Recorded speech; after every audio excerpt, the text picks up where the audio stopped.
So hello everyone and welcome to day 2 of the Stalking Show. We are up in Bobby's box and we are very kindly joined by Irish Safaris.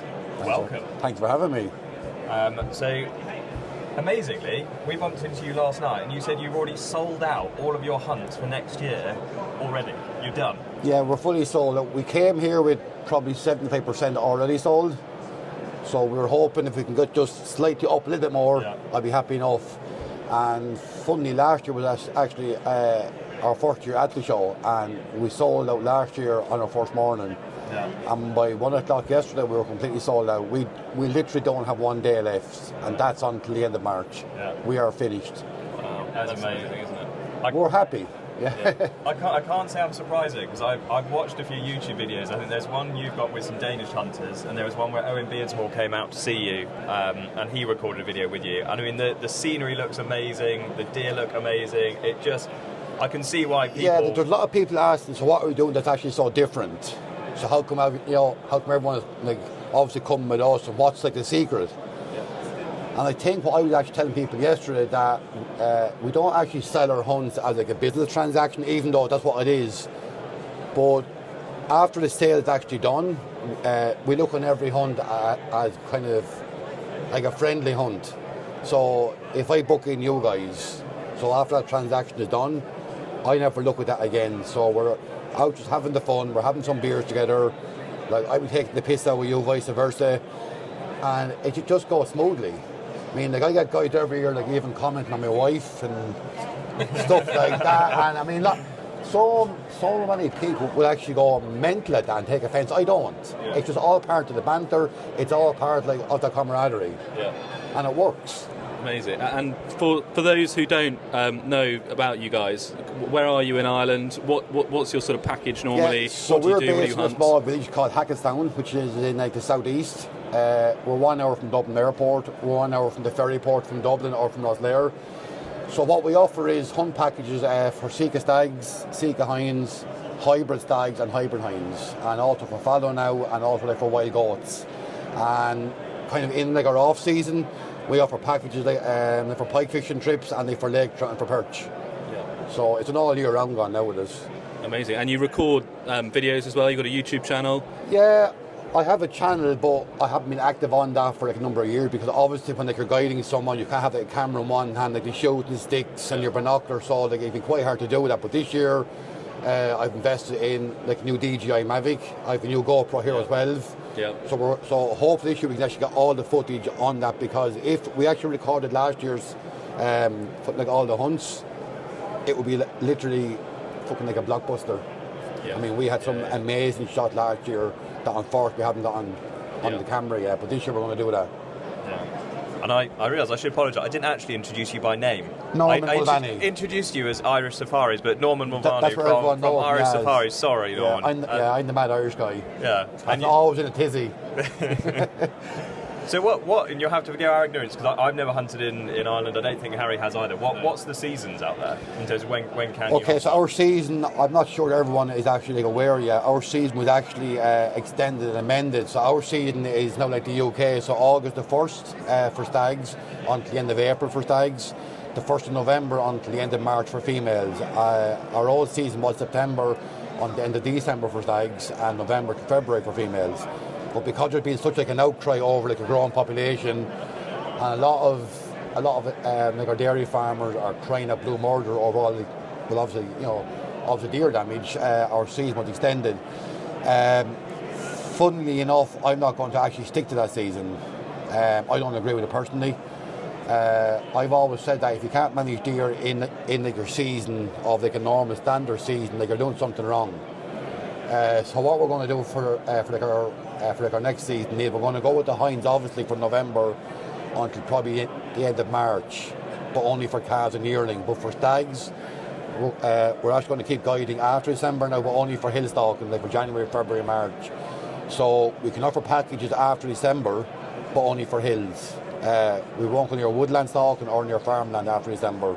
But obviously, if we keep hitting those areas hard, we're actually killing our own business. Yeah. So.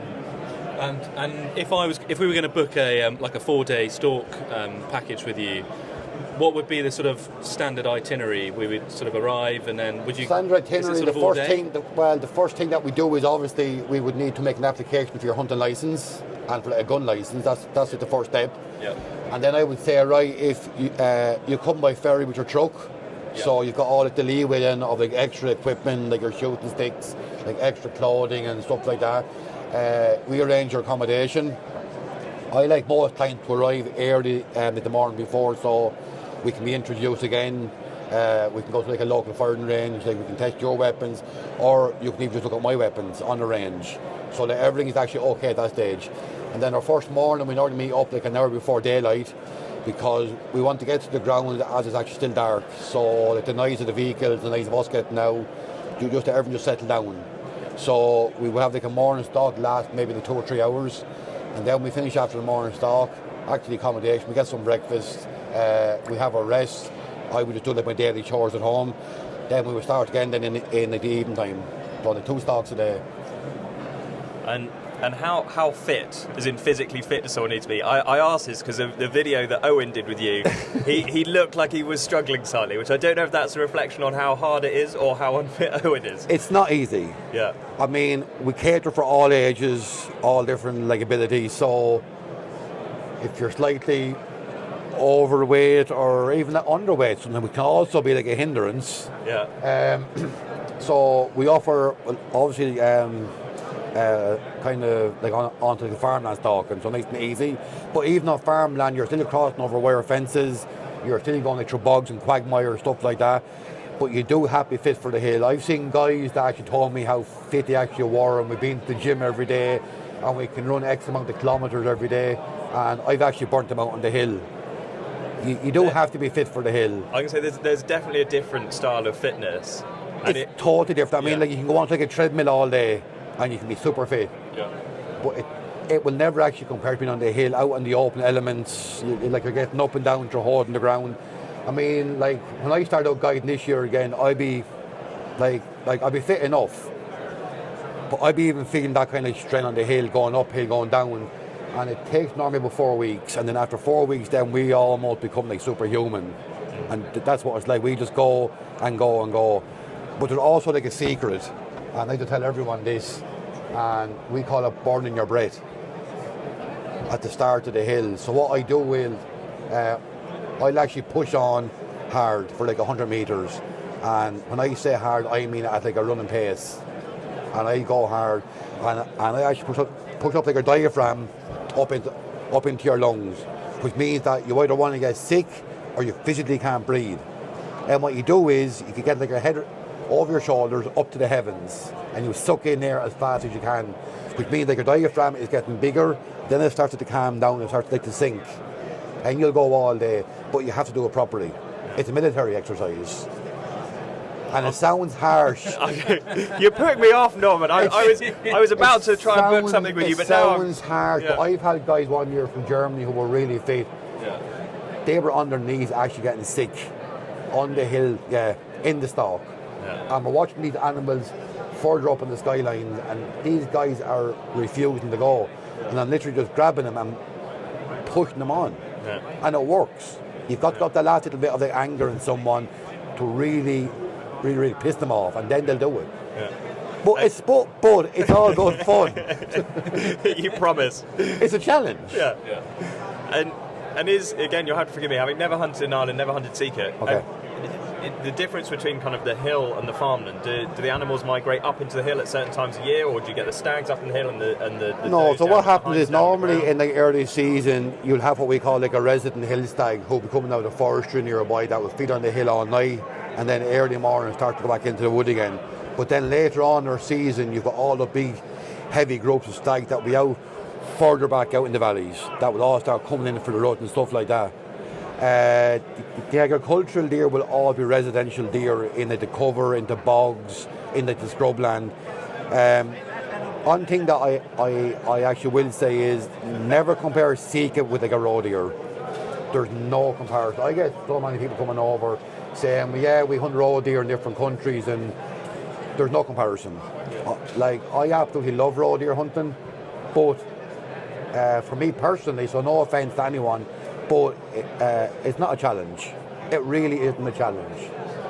If you have your seeker deer in your sights, and if he's aware of your presence, so we have like a 4-second rule, which we've actually tested time and time again, and it works. So if your deer is actually up in front of you and he's aware of your presence, you've got 4 seconds to make that shot.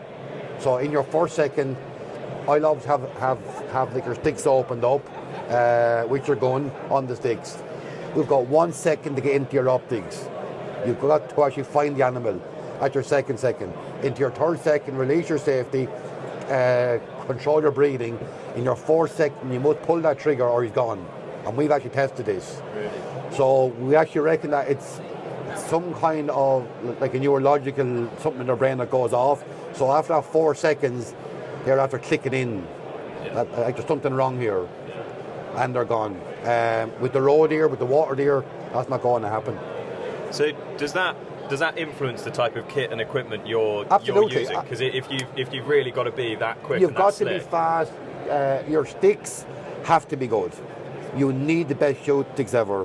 Whether that's like from Viper Flex, from Sealand, from Molyneux Hunting, whoever you're going to use, make sure your sticks are good. But make sure that you practice on sticks, because most of our shots last year were all taken off sticks. I'd say for every 10 animals shot, maybe 9 were shot off sticks, because you don't have a chance on the bipod sometimes. Maybe on the hill you do, but practice different angles on your stick. There's no point in going into like an open flat field. That's too easy. Practice an uphill shot, downhill angle shots. And does it also influence the calibers that you're using up on the hill? If I brought my 308 over, would that be we like that caliber. We wouldn't be too fond of like a 243 on the hill. Yeah. It's just kind of lacking the power. Now I know people will say, look, if it's hitting into the organs, into the right area, it's a kill shot. Yeah, that's fair enough. But when you have that big hyped up stag in the road on the hill, you just need that extra poundage. Because it's one thing, well, 2 things I always hear people say about Seeker is, one, they're an absolute bastard to hunt in terms of they're so canny. Oh, they're bollocks. and the second one is that people say that they can take a bullet like no other deer. So just, again... Absolutely. I seen a stag last year shot in the peak of the road. This guy, he was giving everything. I mean, he was giving it all. He's putting on a full display, shaking the head, he's whistling, he's screaming out, he's covered in mud, and he's really showing that I'm the king. He was shot with like a 7mm 08 right behind the shoulder, and he stood there and he started to actually whistle again. I'm like, what the fuck has happened here? And the blood is literally squirting out of his chest. Yeah. Then he just starts walking off with his hinds. Wow. And he walked, he lay down, he got up again, then he just was gone. He was found maybe 700 metres away, and he wasn't dead. His lungs were smashed. They were looking like a bloody, just a mess. Just like a big smashed mess, and he wasn't dead. So it's not the bullet, it's just like Seeker. And so again, does that influence the type of bullets you're using? I mean, are you lead, non-lead, or are you? I switched to not because of a law yet, but I went to non-lead maybe 3 years ago because like I get sponsored off Hornady Ammunition, so I'm using like their CX now, like the outfitter. Oh yeah. In my 270, and I don't have an issue. I know people are saying over like the impacting, over defamation bullets or over mushrooms. I've never had an issue. I've seen bullets from like normal lead that are having like the same effect or even less than my outfitters at the moment, so I've no issue with that. Yeah. And do you find, because we're both using non-lead as well, and we find they possibly penetrate further and better than, say, a lead bullet would. So I'm guessing for a Seeker that a bit harder and take a bullet. Yeah, we need to have like an exit. You can't have like a bullet staying in the... Because obviously we want like a blood trail. Yeah. And we want that perfect mushroom. So we've actually weighed up my bullets so over the season. So I'd be shooting like 130 grain. And I've actually weighed them after the shot out with some carcasses. Where the bullet was actually caught into the skin of the far side sometimes. And I would get back 127 grams of retention. So that's pretty good for a round. Really good. Of a non-lead as well. Yeah. So I was happy with that. And what's the venison like? I've never tried Seeker, tried everything else. And some people say, oh, it's the best venison ever. Some people are like, oh, no. Right. You're not going to believe this one, right? Okay. I rarely eat it. Now, I rarely eat it because I see these animals being shot every day, every week, every month. And when you're doing all of the field dressing yourself, and sometimes the things go wrong when they get badly placed shot, and you see all that mess, and you have to do all of the dragging, and it becomes almost like a personal thing. So when we reared like our own sheep years ago, I wouldn't eat the lambs. But I would go to a restaurant, I would eat venison, I would eat lamb from a restaurant, but because we're doing it every day, I just wouldn't eat it all the time. Yeah. But having actually said that, I've eaten sika, red fallow, moonjack, raw water deer, I've eaten buffalo, I've eaten venison from Africa, the States. Sika is probably one of the best meats ever. So I would say sika, water deer, red calf in that order. Okay. But I wouldn't eat all the time. No. Not every day I wouldn't. My kids would live on it. So there's always something at home butchered up, like a steak or like a chop. But I wouldn't eat it every day. So that's be honest over it. And if you were going to have a piece of venison, I say a piece. If you were going to have venison as a meal, what would be your... I go for the backstrap. Go for a backstrap. Medium, Medium, rare? Just into the pan, a quick little sizzle, out again. Yeah. I wouldn't say over bloody, but just nice and red. Yeah. It is good venison, but it's just, look, like I see it being done every day, so it does kind of like put me off it every day. Yeah. So we're obviously here at the Stalking Show. Yeah, it's fantastic. Is there anything here specifically that once the days kind of calm down, you're like, right, I want to go and see X, Y, Z. There's something I want to go and buy. Yeah, there's a few things that I actually already bought. There's one thing that I actually do want to buy. It's like a steel target company. It's like a deer. Yeah. Targets? Yeah. So I want to get one of them today. My wife is seeing a very expensive coat that she wants. Oh no. So she got I think she's going to get that today. Tell us which stand, and we'll go and tell it to be out of stock. Yeah. But not much, because look, honestly, I'm actually lucky with all of the sponsors. So I'm getting sponsored off Zeiss Optics, who are really, really good to me. So I have everything that I need. I'm getting sponsored off Hercules Clothing, who are also very good. I've been there for so many years. I've been there with Hornady for so long. I get sponsored off them. I'm getting sponsored off Blazer. Hyperflex sponsor me. There's really nothing. I'm actually lucky to say there's nothing that I need. I get sponsored off Revenant Knives. I have a new knife again coming today. So luckily I'm in that situation now where there's nothing that I need, thankfully. Yeah. Which is like a nice thing to say. And you've had a good year this year at the Stalking Show. You've sold out. Are you going to be coming back? Absolutely, we're going to be coming back. Yeah, we were offered a stand at another show in England next month. Yeah. But I don't want to do it. No. I've done all the shows over the years, everywhere, England, America, out in Germany, Denmark, and this is by far the best ever. It's just really well ran, organised. There's no, I haven't seen one person whine yet up on social media over car parking prices, over entry fees, over stands. There's no one is actually complaining. Whereas if you look at other shows, a lot of people are starting to complain, and I think that Dave and his whole bloody team here, they've just done a fantastic job. Like, so well done to everyone. It really is a good show. It's been brilliant, and we've thoroughly enjoyed it as always. Well, Norman, we're conscious you've got other people you want to go and talk to and things to see. Take some pressure off my wife for a while too. Exactly. Over that coat. So thanks for having me back on. She's getting that caught at some stage. Exactly. So, I appreciate being here, and the best of luck with everything today as well. I hope it goes well for you guys. Thank you. Brilliant. Thanks, Norman. Thank you also. Take care.